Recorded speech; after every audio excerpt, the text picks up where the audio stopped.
दोस्तों घर की कंस्ट्रक्शन करवा रहे हो तो ये वीडियो जरूर देख लेना, क्योंकि इस वीडियो के बाद आप गारंटी है आप एक अच्छा घर बना सकते हो। क्योंकि काफ़ी चीज़ें होती हैं जो ध्यान देनी होती हैं और कुछ ऐसे ही 25 स्टेप में आज बताने वाला हूं जिनके द्वारा आप घर बना सकते हो। मतलब ये 25 स्टेप आपको फॉलो करने हैं और यही स्टेप होते हैं मोस्टली जो भी कंस्ट्रक्शन होती है। तो ये स्टेप अगर आप अच्छे से फॉलो करते हो आप घर की कंस्ट्रक्शन में कुछ पैसे भी बचा लोगे और आपका घर एकदम परफेक्ट बनता है। ये वीडियो वो आदमी भी देख सकता है जिनको नॉलेज नहीं है घर की कंस्ट्रक्शन में, और कॉपी पेन लो और बैठ जाओ। थोड़ा सा टाइम आपका मैं लूंगा, लेकिन इस वीडियो के बाद आपको आइडिया लग जाएगा कि घर को बनाते टाइम आपको क्या क्या चीजें ध्यान देनी है और क्या क्या चीजें हो सकती हैं। सिर्फ 25 बातें 25 स्टेप में आपको बताने वाला हूं। तो स्टार्ट करता हूं, लेकिन उससे पहले प्लीज चैनल को सब्सक्राइब कर लो और बेल आइकन दबा लो। तो ये स्टेप 1 है, बहुत ज़्यादा इंपॉर्टेंट होता है और आपको चूज़ करने में सबसे पहला स्टेप क्या लेना है। आपको सबसे पहले डिसाइड करना है कि आपको लोड बेरिंग स्ट्रक्चर बनाना है कि फ्रेम स्ट्रक्चर। दोनों में काफ़ी ज़्यादा डिफरेंस है। जो लोड बेरिंग स्ट्रक्चर रहता है सिर्फ उसमें क्या होता है, प्लिंथ बीम हो गया, ब्रिक वर्क किया, दीवारें चढ़ाई और स्लैब डाल दी, ये हमारा बेसिक लोड बेरिंग स्ट्रक्चर हो गया। और फ्रेम स्ट्रक्चर क्या हो गया, हमने फुटिंग करना है, फिर कॉलम करना है, फिर बीम, ब्रिक वर्क, स्लैब, काफ़ी चीज़ें होती हैं। मतलब कॉलम को डिज़ाइन किया जाता है, फुटिंग को डिज़ाइन किया जाता है। और हम बात करें दोनों में से बेटर कौन सा है, लोड बेरिंग और फ्रेम स्ट्रक्चर में से, तो हमारा जो फ्रेम स्ट्रक्चर होता है वो बेटर है। उसमें खर्चा थोड़ा ज़्यादा आता है as compare to load bearing, लेकिन वो बेटर है। इस समय जो इन्वायरमेंट है उसमें हमें फ्रेम स्ट्रक्चर ही बनाना चाहिए। पहले तो हम होता था कि 2 से 3 स्टोरी क्या करते थे, लोड बेरिंग स्ट्रक्चर बना दिया जाता था। मतलब प्लिंथ बीम डाल के, दीवारें डाल के, स्लैब, फिर दूसरी स्टोरी, तीसरी स्टोरी। लेकिन इस समय अगर हम फॉलो करते हैं कि हमें इस समय दोबारा से लोड बेरिंग स्ट्रक्चर बनाना है, सस्ता वो पड़ता है लेकिन वो काफ़ी ज़्यादा रिस्की हो जाता है जिस हिसाब से अभी तक आगे इन्वायरमेंट है। ये हो गया पहला स्टेप, हमने चूज कर लिया कि हमें फ्रेम स्ट्रक्चर बनाना है। दूसरा स्टेप हमेशा क्या होता है, दूसरा स्टेप होता है ड्राइंग का, कि जो ड्राइंग है वो हमें मस्ट बनवानी चाहिए। क्योंकि हमें अभी हो गया क्या गया कि सिविल इंजीनियर भी ड्राइंग बना के दे रहे हैं, आर्किटेक्ट भी ड्राइंग बना के दे रहे हैं, तो हमें ड्राइंग मस्ट बनानी है। और 4 से 6 रुपये पर स्क्वायर फीट के हिसाब से उसमें खर्चा आता है। बाकी हम बात करें ड्राइंग के दौरान हमें उसे म्यूनसिपल से पास करवाना पड़ता है, जेके डेवलपमेंट अथॉरिटी या कोई, अगर मैं जम्मू कश्मीर से हूँ, जैसे हर स्टेट का अलग अलग होता है। ये आप आर्किटेक्ट को बस आपको हायर करना है। जब आर्किटेक्ट को आप हायर करोगे तो उसमें देखना है कि उसका एक्सपीरियंस कितना है। और अगर हम बात करें कोई भी कंफ्यूजन है उसके ऊपर आपसे उससे मतलब आर्किटेक्ट से बात करनी है, फिर ही क्लियर आउट करके आपको ड्राइंग बनानी है। क्योंकि कंस्ट्रक्शन आप एक बार करवाने वाले हो तो ये चीज़ें ध्यान देनी होती है। क्योंकि जो आर्किटेक्ट होगा अगर उसको नॉलेज होगा तो वो जो बिल्डिंग वाइज लॉज होते हैं, बिल्डिंग वाइज लॉज क्या होता है कि घर के साइड पे जगह कितनी छोड़नी है, सेटबैक कितना रहेगा, काफ़ी चीज़ें होती हैं, लॉज होते हैं। ये आर्किटेक्ट इंजीनियर को पता होगा, उसको फॉलो करने दो। बाकी वास्तु के हिसाब से घर बनाना है। और अगर मैं बात करूँ, अगर आप चाहते हो कि घर में ज़्यादा खर्चा ना हो, ज़्यादा कॉस्ट उसकी इंक्रीज नहीं करनी है, तो जो एलिवेशंस होंगी वो कम करवाइए। सिंपल डिज़ाइन रहेगा, घर का खर्चा उतना ज़्यादा कम होता है। 2 स्टेप हो गए। तीसरा स्टेप जो हमारा रहता है वो रहता है हमारा कॉन्ट्रैक्टर हायर करने का। मतलब हमें लेबर कॉन्ट्रैक्टर हायर करें या मटेरियल कॉन्ट्रैक्टर हायर करें। तो सबसे पहले मैं बता दूं लेबर कॉन्ट्रैक्टर हायर करने का क्या होता है। लेबर कॉन्ट्रैक्टर में होता है सिर्फ जो कॉन्ट्रैक्टर हायर करोगे वो लेबर लेके आएगा, मटेरियल आप उसको प्रोवाइड करवाओगे और वो घर की कंस्ट्रक्शन करवाएगा। और इंडिया में अभी 240 रुपये पर स्क्वायर फीट के हिसाब से चल रहा है। और अगर हम बात करते हैं मटीरियल कॉन्ट्रैक्टर हायर करने का, तो मटेरियल कॉन्ट्रैक्टर हायर करने में क्या होता है, उसमें हमारा मटेरियल भी कॉन्ट्रैक्टर का होता है और लेबर भी कॉन्ट्रैक्टर की और शटरिंग भी कॉन्ट्रैक्टर की। तो इसमें दोनों में आपको चूज करना है कि लेबर सही है, मटेरियल कॉन्ट्रैक्टर। देखो लेबर कॉन्ट्रैक्टर वहां तक सही है जहां आपको नॉलेज है घर की कंस्ट्रक्शन का, कि आपको मटेरियल कहाँ से मिलेगा, अच्छा क्या चीज़ें हैं, तो ठीक है। अगर आपके पास टाइम नहीं है, कुछ नहीं है, तो आप क्या कर सकते हो, मटेरियल कॉन्ट्रैक्टर हायर कर सकते हो। और जो नॉर्मल रेट चल रहा है 1200 से 1300-1400 रुपये पर स्क्वायर फीट के हिसाब से चल रहा है, तो वो होता है। और इस चीज़ को हमेशा वाइजली चूज करना है आपको कि आपको लेबर कॉन्ट्रैक्टर हायर करना है या मटेरियल कॉन्ट्रैक्टर। क्योंकि इसमें भी काफ़ी चीज़ें होती है। मटेरियल कॉन्ट्रैक्टर हायर करने जा रहे हो अगर, तो उसमें सुपरविजन आपको अच्छी हमेशा रखनी है। जो भी स्टेप मैं बता रहा हूँ इन पे ब्रीफली एक वीडियो हमारे चैनल पे पहले से बनी हुई है, लेकिन आज मैं 25 स्टेप आपको बताने वाला हूँ। 3 स्टेप हमारे हो गए।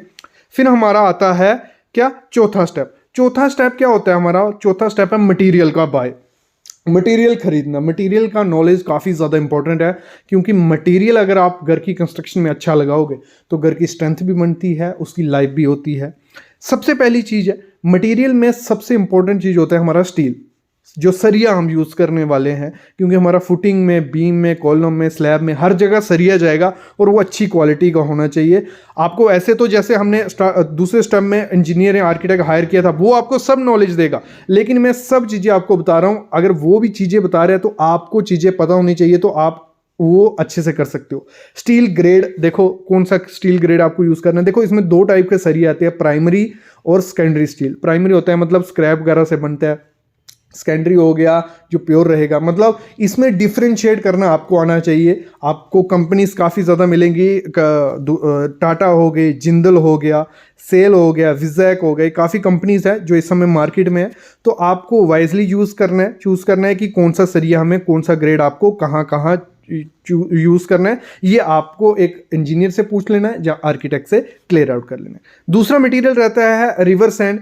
आपको जो सैंड यूज़ करनी है, तो मैं प्रेफर करूंगा रिवर सैंड आपके एरिया में है तो रिवर सैंड यूज़ करिए। बाकी जो क्रश्ड सैंड रहती है, एम सैंड, वो भी यूज़ कर सकते हो। इस पे भी आपको एक अच्छा सा देख के फिर चूज़ करना है। फिर ब्रिक आ गई, ब्रिक में भी आप पे छोड़ा जाता है कि आपको कौन सी ब्रिक यूज़ करनी है। बाकी आपका जो आर्किटेक्ट इंजीनियर होगा, आप उनसे पूछ सकते हो कि हमें फ्लाई ऐश ब्रिक यूज़ करनी चाहिए, रेड ब्रिक या ACC ब्लॉक्स जो रहते हैं वो यूज़ करने चाहिए। और मैं आपको क्लियर कर दूं, जो भी 25 स्टेप मैं आपको बता रहा हूँ, ये वीडियो के बाद आप सर्च करिए हमारे यूट्यूब चैनल पे, वो ब्रीफली उस पर 3-4 वीडियोस आपको मिल जाएंगी। तो ब्रिक भी आपको अच्छे से यूज़ करनी है, क्योंकि भले आप लोड बेरिंग स्ट्रक्चर बना रहे हो या फ्रेम स्ट्रक्चर बना रहे हो, तो आपको ब्रिक वाइजली चूज करनी है। फिर हम बात करते हैं एग्रीगेट। जो रिवर का एग्रीगेट होता है वो आपको चूज करना चाहिए, या क्रश्ड एग्रीगेट जो मतलब पत्थरों से बना होता है, लेकिन उसमें कुछ चीज़ें ध्यान देनी है, उनकी शेप के बारे में, पानी सोखने की क्षमता, ये सब चीज़ें चेक करके ही आपको लेनी है। फिर सीमेंट जो हमारा बहुत इंपॉर्टेंट मटेरियल होता है, वो कौन सा यूज़ करना है, तो उसमें आप ऑर्डिनरी पोर्टलैंड सीमेंट कर सकते हो यूज़, या PPC पोर्टलैंड पोज़लाना सीमेंट यूज़ कर सकते हो। दोनों में काफ़ी डिफरेंस होता है, इसका डिफरेंस पता करके ही आपको यूज़ करना है, या आप इंजीनियर को पूछ सकते हो। अगर हम बात करें ऑर्डिनरी पोर्टलैंड सीमेंट जो है 43 ग्रेड जो है, तो आप स्टेयर्स में, बीम में, कॉलम में, स्लैब में यूज़ कर सकते हो। लेकिन अगर प्लास्टर और आपको ब्रिक वर्क करना है तो उसमें PPC यूज़ करिए, पोर्टलैंड पोज़लाना सीमेंट यूज़ करिए, तो वो भी काफ़ी अच्छा सीमेंट होता है। और एक चीज़ मैं बता दूं, अगर आपको ज़्यादा क्वांटिटी में सीमेंट लेना होता है तो आप wholesale graded non graded cement एक होता है, इस पे वीडियोस भी है हमारे चैनल पे, वो पता कर लेना। क्योंकि अगर क्वांटिटी ज़्यादा हो तो आपको, अगर एग्जांपल लेता हूँ, 1000 बैग सीमेंट आपको लेने हो तो वो आपको 50 से 60% सस्ते मिल सकते हैं। कुछ चीज़ें होती हैं चेक करनी होती हैं। नेक्स्ट मटेरियल जो है वाटर प्रूफिंग के केमिकल्स जो हैं, या शटरिंग मटेरियल हायर करने हैं, ये सब चीज़ें आपको ध्यान रख के ही करने। तो हमारे हो गए 4 स्टेप। अभी हम बढ़ते हैं अपने 5वें स्टेप की तरफ। तो 5वां स्टेप हमारा होता है एक्सकवेशन। मतलब हमारा सब कुछ डिसाइड हो गया, अभी हमने करनी है खुदाई। तो खुदाई में क्या होता है, सबसे पहले जो आपने प्लान जिससे बनवाया, ड्राइंग जिससे बनाया, वो आपका मार्किंग कराएगा। मतलब जहाँ जहाँ फुटिंग आनी है यहाँ फुटिंग आएगी, यहाँ फुटिंग आएगा, यहाँ कॉलम आएगा, यहाँ आपका वाटर मतलब टैंक होगा, यहाँ पे सीवे टैंक होगा, वो सब डिसाइड मार्किंग करके चला जाएगा सिविल इंजीनियर। और आपको एक चीज़ मैं क्लियर कर दूँ, जो प्लान के टाइम मैंने बताया नहीं, जब प्लान आप किसी से बनाने जाओगे तो उससे बात कर लेनी है कि आपकी प्लान जब हमारी कंस्ट्रक्शन हो रही होगी उसमें कितनी विजिट्स रहेंगी। क्योंकि कुछ आर्किटेक्ट इंजीनियर क्या करते हैं, पहले बात नहीं करते हैं कि हमारी इतनी विजिट रहेंगी, इतने बार हम आएंगे, तो लेकिन फिर उसके बाद चार्जिंग करते हैं 500 रुपया पर विजिट या 1000 रुपये विजिट। तो पहले ही क्लियर कर लेना है सब कुछ चीज़ें, ठीक है। हम एक्सकवेशन पे बात कर रहे थे, तो मार्किंग हमारी सिविल इंजीनियर द्वारा कर दी जाती है। उसकी डेप्थ कितनी होगी फुटिंग की, 5 फुट, 4 फुट, 3 फुट, वो इंजीनियर डिसाइड करेंगे आपकी मिट्टी देख के, आपका बिल्डिंग का स्ट्रक्चर देख के, वो सब चीज़ें वो डिसाइड करते हैं। उसकी डेप्थ कितनी, गहराई कितनी होगी, साइज़ कितना होगा, ये सिविल इंजीनियर प्लान में बता देगा। फिर दूसरी चीज़ इसमें एक्सकवेशन में आती है, आपको खुदाई कैसे करनी है, मैनुअल आप खुदाई उसकी करोगे या JCB की हेल्प से करोगे, तो ये चीज़ें भी चेक होती हैं। तो मैनुअली करोगे, उसमें कई जगह मैनुअली सही रहता है, कई जगह JCB के से, क्योंकि JCB से करवाओगे वो घंटे के हिसाब से 1000 रुपये घंटा या 800 रुपये घंटा लेगी, तो उसमें वो काफ़ी एक्सकवेशन कर जाती है। और जब फुटिंग की एक्सकवेशन करवाओ, हमेशा ध्यान रखना कि जो आपका वाटर टैंक होगा या सीवर टैंक हो, उसकी एक्सकवेशन भी लमसम करवा के आप छोड़ दो, तो आपको सस्ता पड़ेगा। और जब भी सीवेज में टैंक या वाटर टैंक बनाओगे उसको अंदर से प्लास्टर वाटर प्रूफिंग कर लेना, क्योंकि लीकेज के चांसेस काफ़ी ज़्यादा होते हैं। ये टिप आ गई, ठीक है।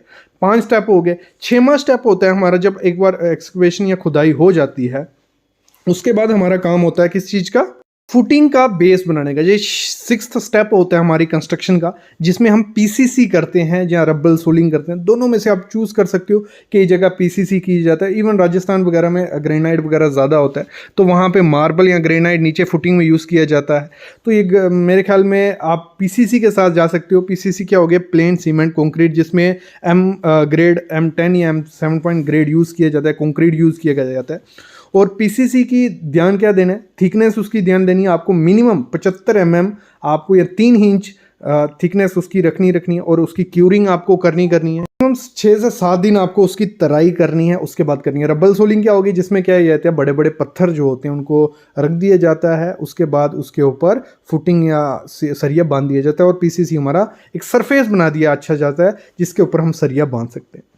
6 स्टेप हो गए। 7वां स्टेप हमारा रहता है फुटिंग का, जब स्टील बांधा जाता है। तो फुटिंग का स्टील बांधने में क्या क्या होता है, अगर हम बात करें, सबसे पहले जहां पीसीसी की होती है, हमारे पीसीसी इसलिए किया जाता है कि सरफेस को प्लेन किया जाता है। जैसे सरफेस को प्लेन किया जाता है उस पर मार्किंग की जाती है कि हमारी इतनी यहाँ फुटिंग आएगी और एक कॉलम हमारा इस जगह पे आके। मार्किंग करने के बाद हम क्या करते हैं, जो फुटिंग होती है उसका सरिया बांधा जाता है, जो नीचे वाली जाली होती है। तो 10 mm मेन बार रखा जाता है मोस्टली, और 8 mm हमारा उस पर डिस्ट्रीब्यूशन। बाकी डिपेंड होता है डिज़ाइन पे, आर्किटेक्ट जो कहता है वो आपको फॉलो अप करना पड़ता है। और स्पेसिंग रखी जाती है 150 mm की, ये हो गया। और मेन चीज़ आपको फुटिंग के दौरान क्या करना है, उसमें कवर प्रोवाइड करोगे। 75 mm का नीचे आपको कवर प्रोवाइड करना ही करना है। वो आप यूपीवीसी का कवर प्रोवाइड कर सकते हो, कंक्रीट का कवर प्रोवाइड कर सकते हो, क्योंकि बहुत ज़्यादा इंपॉर्टेंट होता है कि आपका नीचे कवर होगा, नहीं तो सरिया मिट्टी के साथ टच होगा तो वो डिटोराइड होकर ख़राब हो सकता है। तो दूसरी चीज़, जब फुटिंग आपको प्रोवाइड करनी होती है तो फुटिंग आपको ध्यान देना, 3 टाइप की फुटिंग हम प्रोवाइड करते हैं। ट्रेपेजोइडल फुटिंग हो गई, प्लेन हो गई, फिर जो हमारी स्टेप्ड फुटिंग होती है। तो मैं प्रेफर करूंगा आप सबको क्या करना है, जो हमारी ट्रेपेजोइडल फुटिंग होती है वो आपको मेनली प्रोवाइड करनी है। ट्रेपेजोइडल फुटिंग बहुत ज़्यादा अच्छी होती है, वो प्रॉपर से लोड डिस्ट्रीब्यूट करती है और एक अच्छी फुटिंग उसको हम कह सकते हैं। तो उसके बाद क्या करता है, जो हमको कॉलम का सरिया वहीं से खड़ा करना होता है। तो जो मार्किंग होती है वहाँ पे जो कॉलम का सरिया खड़ा किया जाएगा, उसमें गलती की जाती है, उसमें एल प्रोवाइड नहीं किया जाता। जो नीचे सरिये के एल या डेवलपमेंट लेंथ उसको बोल सकते हैं, वो आपको एल मिनिमम 300 mm प्रोवाइड करना ही करना है। ये चीज़ ध्यान रखना। जो स्टील खड़ा किया जाता है उसका प्रॉपर से प्लम बॉब उसको देखना है वो वर्टिकल खड़ा है नहीं खड़ा है। कंक्रीटिंग के दौरान, कंक्रीटिंग के बाद उसको देखना है कि वर्टिकल है कि नहीं। और जो स्टील खड़ा करोगे उसका, वो आपका अल्टरनेट होना चाहिए, ऊपर नीचे होना चाहिए। और आपको हमेशा ध्यान देते रहना है जब भी आपकी कंस्ट्रक्शन चल रही है कि आपका काम कंटिन्यूटी में चलना चाहिए, तो खर्चा डिक्रीज होता है और आपका खर्चा बचता है। तो ये चीज़ भी आपको साथ साथ में ध्यान रखते जाना। ये हो गया हमारे 7 स्टेप। अभी हम बढ़ते हैं 8वें स्टेप की तरफ। 8वां स्टेप पे हमारा क्या होता है, शटरिंग की जाती है। जो हमारी फुटिंग होती है उसकी हम करते हैं शटरिंग या कॉलम की शटरिंग करते हैं। तो फुटिंग की शटरिंग में आपको क्या करना है, जो शटरिंग मटेरियल यूज़ करना है उसको प्रॉपर से ऑयलिंग कर लेनी है, क्योंकि अगर प्रॉपर से ऑयलिंग नहीं करेंगे तो कंक्रीट क्या होगा, वो शटरिंग से चिपका रहेगा और वहाँ हमारा हनीकॉम्ब या गंजा जिसे बोलते हैं, मतलब वॉइड्स रह जाते हैं कंक्रीट में, वो निकलता है। तो वो आपको कभी नहीं निकलने देना है।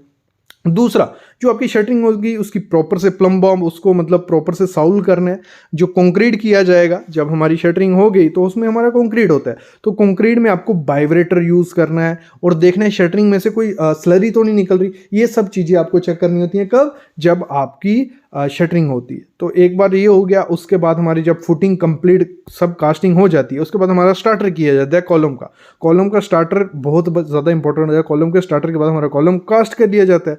ठीक है, कॉलम कास्ट हो गया, हम ऊपर लेवल तक आ जाते हैं जहाँ हमारा ग्राउंड लेवल होता है, मतलब जो भी है। तो उसके बाद 9वां स्टेप जो होता है वो काफ़ी ज़्यादा इंपॉर्टेंट होता है। 9th स्टेप क्या होता है, जो फिलिंग होती है हमारी मूरम की, मतलब जो हमने देखो एक्सकवेशन की होती है फुटिंग के लिए 3-4 फुट नीचे की है या प्लिंथ बीम के लिए, तो वहाँ पे हमें मिट्टी डालनी पड़ती है। तो उस दौरान आपको क्या करना है, वो मिट्टी कभी नहीं डालनी है जो आपने एक्सकवेट करके निकाली है। अगर अच्छी मिट्टी है, मतलब आपको हमेशा ध्यान देना है जो नॉन कोइजिव सॉइल होती है, मतलब मूरम होगी या जो जिसमें ग्रेडी मिट्टी होती है, काली मिट्टी, लाल मिट्टी, ये मिट्टी कभी भी फिलिंग में यूज़ नहीं करनी है, मूरम यूज़ करनी है। उसकी प्रॉपर से कंपैक्शन करनी है, बहुत इंपॉर्टेंट चीज़ होती है। प्रॉपर से कंपैक्शन कैसे करनी है आपको, उसको मिट्टी को जब फिल कर दिया उसमें तो उसकी कंपैक्शन करनी है आपको, फ्लडिंग कर देनी है, मतलब एक पूरा टैंकर भर के पानी डाल देना है उसमें, ठीक है, पूरे एरिया में।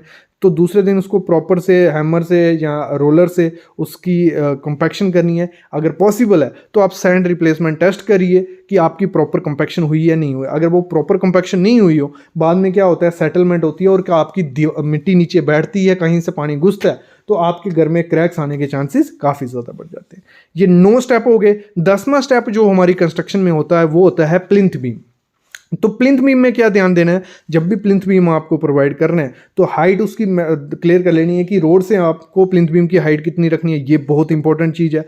ग्रेड कौन सा यूज़ करना है कंक्रीट, क्योंकि पूरा लोड दीवारों का, कॉलम का, स्लैब का, मतलब प्लिंथ बीम पे कुछ आने वाला है लोड, तो ग्रेड आपको मेंशन कर लेना है कि M20 ग्रेड से कम ग्रेड आपको हमेशा कभी उसमें यूज़ करना ही नहीं है, M20 ग्रेड से ज़्यादा ही करना है। बाकी आपको आर्किटेक्ट जो आपका रहेगा या सिविल इंजीनियर रहेगा वो आपको बता देगा स्टील कौन से ग्रेड का यूज़ करना है, स्टील कैसे प्रोवाइड करना है, बाइब्रेटर कंक्रीटिंग के दौरान यूज़ करना है, साइज़ क्या रखना है प्लिंथ बीम का, और ये सब चीज़ें आपको ध्यान देनी होती है। मोस्ट इंपॉर्टेंट चीज़ होती है जो लैप वगैरह होते हैं स्टील बाइंडिंग के दौरान, लैप हो गए, डेवलपमेंट लेंथ हो गई, जो जॉइंट्स होते हैं मतलब कॉलम और बीम का, वो बहुत इंपॉर्टेंट चीज़ होती है। वहाँ पे आपको जो सरिया है एल शेप का प्रोवाइड करना है, ये काफ़ी इंपॉर्टेंट चीज़ें हैं, ये आपको फॉलो अप करनी होती है। 10 स्टेप हो गए। 11वां स्टेप जो हमारी कंस्ट्रक्शन में रहता है वो बहुत ज़्यादा इंपॉर्टेंट है, वो है ATT, एंटी टर्माइट ट्रीटमेंट। जो होता है, क्या होता है, जो दीमक वगैरह होते हैं वो आपकी मिट्टी में अंदर कुछ डिट्रॉइड कर सकते हैं, मिट्टी खा के खोखली बना सकते हैं, तो आपकी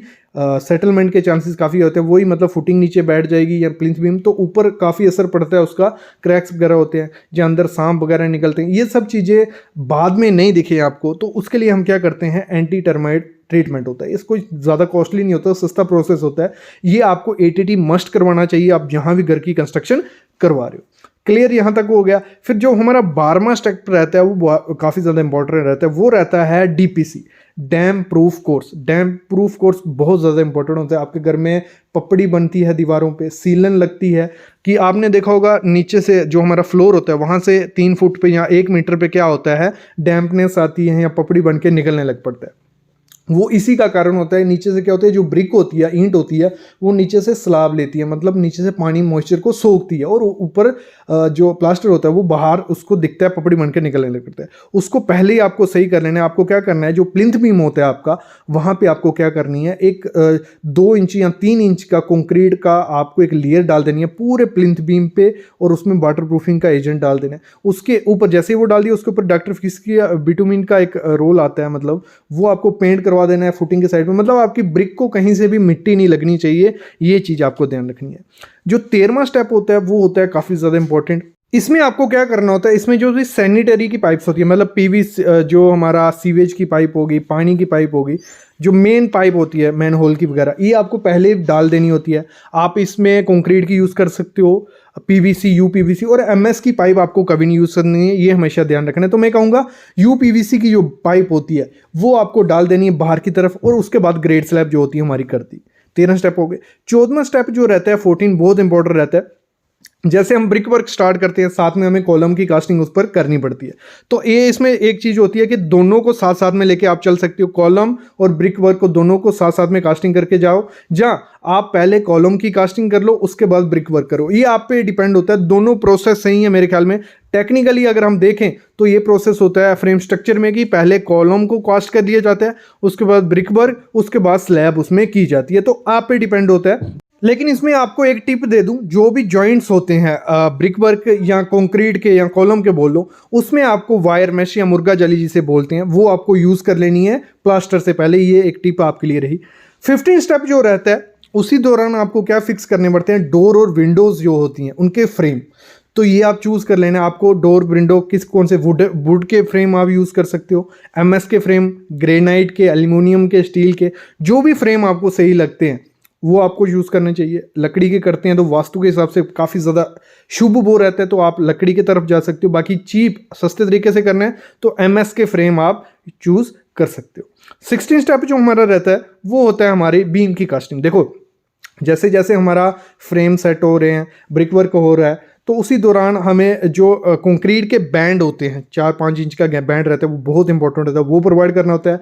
ऊपर हमें जो लिंटल होते हैं या टाई बीम भी आप बोल लो, तो वो हमें प्रॉपर प्रोवाइड करने हैं। उसके बाद हमारा ऊपर स्लैब बीम होता है, बीम की कास्टिंग की भी हमें साथ साथ में करनी होती है। उसमें हमें सरिया, कंक्रीटिंग के दौरान वाइब्रेशन, एंकरेज लेंथ, ये सब चीज़ें ध्यान देनी है, ये आपको ध्यान देनी होती है। ये आपके ड्राइंग पे भी मेंशन होता है और एक आपको ध्यान भी रखना है। उसके बाद हमारा 17 स्टेप जो रहता है वो रहता है हमारी स्लैब की शटरिंग। हमने वहाँ तक पहुँच के स्लैब की शटरिंग में आपको ध्यान देना है, आपने पहले ही कॉन्ट्रैक्टर से या खुद ही ध्यान रखना है कि आपको प्लाईवुड की शटरिंग करवानी है या एमएस की प्लेट की या प्लैंक की। ये 3 चीज़ें होती हैं मोस्टली, तो सबसे अच्छी रहती है प्लाईवुड की शटरिंग करवाओगे तो सरफेस काफ़ी ज़्यादा अच्छा निकलता है। लेकिन मैं कहूँगा एमएस प्लेट की करवाइए, काफ़ी ज़्यादा अच्छी मिलती है। और प्लैंक की मत करवाइए क्योंकि उसमें से स्लरी लीकेज रहती है। एमएस प्लेट जो रहती है वो काफ़ी ज़्यादा अच्छी रहती है। लेकिन एमएस प्लेट जब आप लगाओगे उसमें आपको प्रॉपर से ऑयलिंग कर लेनी है, टेपिंग कर लेनी है, ग्रीसिंग कर लेनी है, ये प्रोसेस रहता है।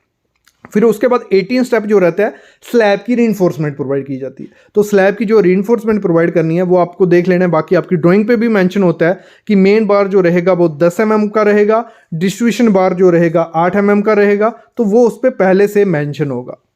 अभी जो नेक्स्ट स्टेप हमारा होता है वो हो गया हमारा इलेक्ट्रिक पाइप्स जो होती हैं स्लैब पे, वो आपको प्रॉपर से प्रोवाइड करनी है। जहाँ पे फॉल सीलिंग आने वाली है वहाँ पे आपको इलेक्ट्रिक पाइप की ज़रूरत नहीं होती है कि आप स्लैब में प्रोवाइड करो, क्योंकि वहाँ पे आपकी फॉल सीलिंग में ही लाइट जाती है। तो आपको डिसाइड कर लेना है कि कहाँ कहाँ आपको फॉल सीलिंग करवानी है, कौन सी फॉल सीलिंग करवानी है, ये चीज़ें भी आपको करनी है। और पाइप जो प्रोवाइड करोगे अच्छी कंपनी की करनी है। फ़ैन के जो बॉक्सेस रहते हैं वो आपको देख लेने नीचे से प्रॉपर पैक होगी होंगी, बाद में उसमें कंक्रीट भर ना जाए।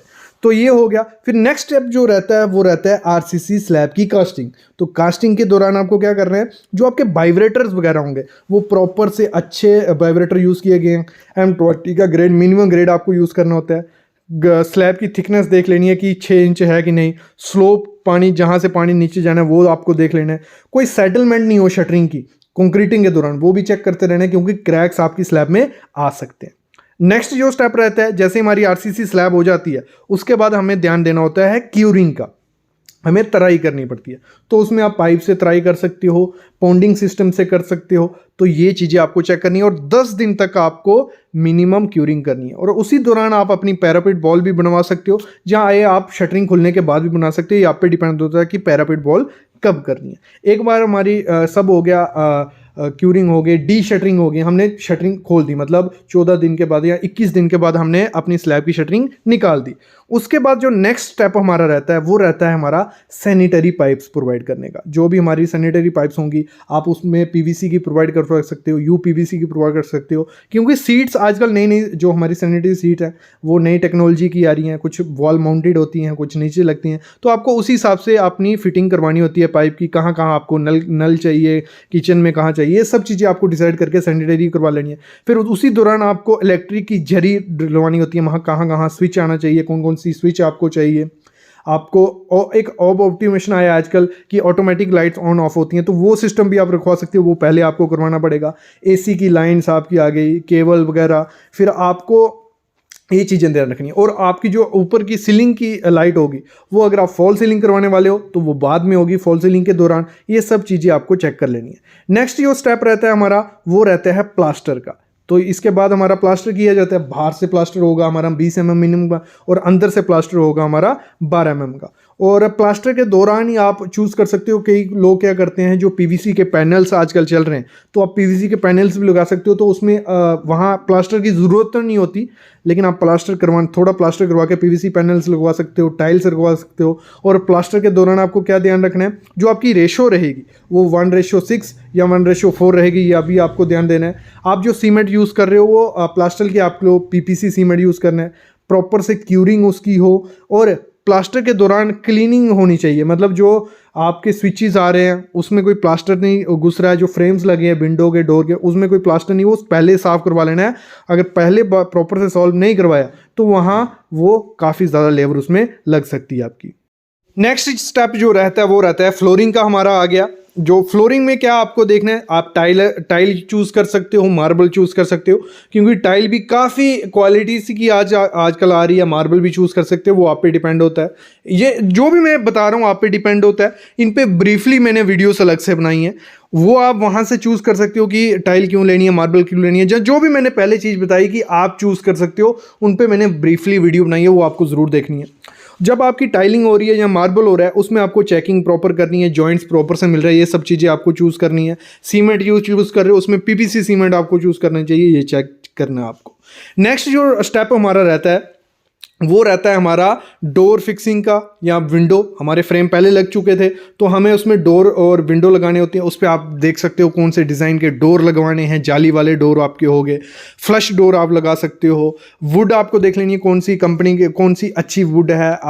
इस पर भी वीडियो है कि कौन सी आप वुड तुनू की यूज़ कर सकते हो, देवदार, शीशम, या जो भी आपको वुड यूज़ करनी है वो आपको करना है। उसी दौरान आप अपने वार्डरोब, किचन की, ये सब आप कर सकते हो। फिर नेक्स्ट स्टेप जो हमारा रहता है वो रहता है मिरर फिक्सिंग का। जो आपने खिड़कियाँ लगाई हैं, विंडो लगाई हैं, डोर लगाई हैं, उसमें जो मिरर किया जाता है फिक्स, उसका रहता है, तो वो आपको ध्यान देना है। फिर अगला स्टेप जो रहता है वो रहता है आपका किसका, जो भी आपके स्विच वगैरह हैं, इलेक्ट्रिकल की आइटम है, वो आपको फिक्सिंग करवानी है। तो इलेक्ट्रिक की आइटम आपको स्विच देख लेने का, और वीडियोस आने वाली हैं कि कौन कौन सी कंपनी के कैसे अच्छी है, ये सब चीज़ें आपको चेक करनी है। नेक्स्ट स्टेप जो रहता है, जो आपकी सैनिटरी की फिटिंग होती है, बाथरूम की हो गई, पूरे नलके वगैरह कौन से जैगुआर के आपको लगाने हैं, सोमानी के लगाने हैं, तो वो आप डिसाइड कर सकते हो कौन सी कंपनी आपके लिए अच्छी होती है, और आप अच्छे से हमारे चैनल की वीडियोज़ देख के भी डिसाइड कर सकते हो।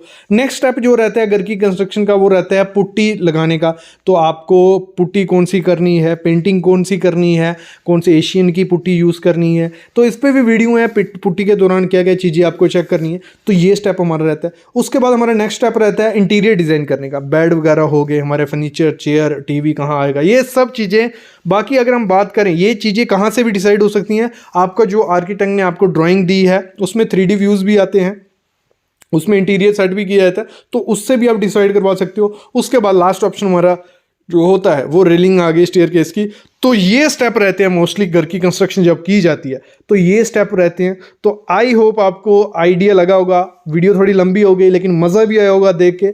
जो जो चीज़ें बताई हैं इनको फॉलो करिए, घर की कंस्ट्रक्शन अच्छी भी होगी और सेफ भी होगी। और इन पे ब्रीफली वीडियो आपको देखनी है कहाँ पे, हमारी प्ले लिस्ट है, हर चीज़ पे अलग अलग प्ले लिस्ट हमने बनाई हुई है, वहाँ पे देखो। और इसके रिलेटेड कोई भी क्वेश्चन होता है तो कमेंट करो। बाकी वीडियो पसंद आई है तो लाइक ज़रूर करना, चैनल को सब्सक्राइब जरूर करके जाना। Thank you guys.